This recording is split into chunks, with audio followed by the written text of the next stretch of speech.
ہم یہ سمجھتے ہیں کہ صرف گھر اینٹوں اور پتھروں سے بنتا ہے۔ گھر کے ماحول کو ٹھیک رکھنا سب سے پہلی ذمہ داری بچوں کے لیے اچھی ماں کا انتخاب، اچھی بیوی لے کے آنا گھر میں، یہ سب سے زیادہ اہم مسئلہ ہے۔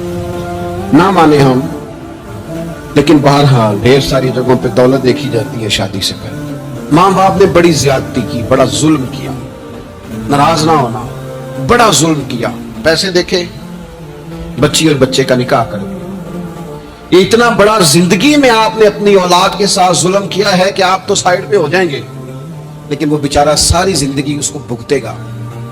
نبی پاک صلی اللہ تعالی علیہ وسلم نے الفاظ کو کھول کر بات کو واضح کر کے بتایا تھا۔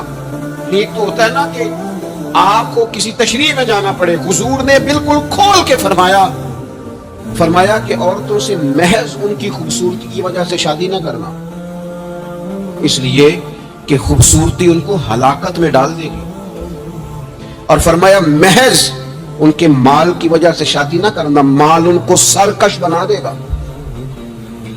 یا رسول اللہ صلی اللہ تعالی علیہ وسلم پھر کیا کرے؟ تو محبوب فرمانے لگے ان کی دینداری کی وجہ سے ان سے شادی کرنا۔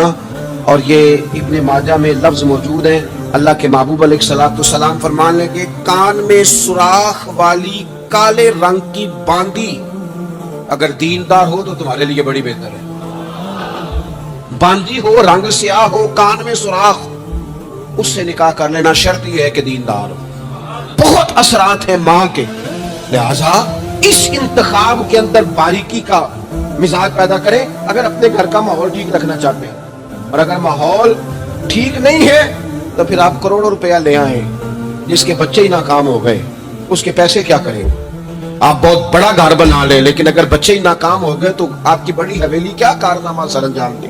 اور اسی طرح کا معاملہ مرد کے ساتھ بھی ہے۔ نبی پاک علیہ الصلوۃ والسلام نے فرمایا جب تمہیں ایسے لوگ پیغام نکاح دیں جن کا دین اور اخلاق اچھا ہو تو پھر اپنی عورتوں کا نکاح ان سے کر دو۔ اگر ایسا نہیں کرو گے تو زمین میں فتنہ برپا ہوگا، فساد ہوگا۔ نیک مرد جب ملے تو پھر اس کے ساتھ نکاح کرو۔ صحیح بتانا، خالی نیک دیکھ کے رشتہ دے دیا جاتا ہے؟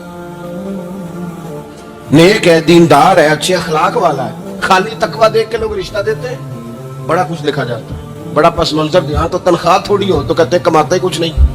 اگر تو بہو آئے تو پھر تو اس کے نصیب کا رزق ہے، اگر بیٹی نے جانا ہو تو پھر اس کے نصیب کا رزق نہیں ہوتا۔ تو جن رشتوں کی بنیاد لالچ پر رکھی جاتی ہے وہاں گھر کا ماحول درست رکھنا ممکن نہیں رہتا۔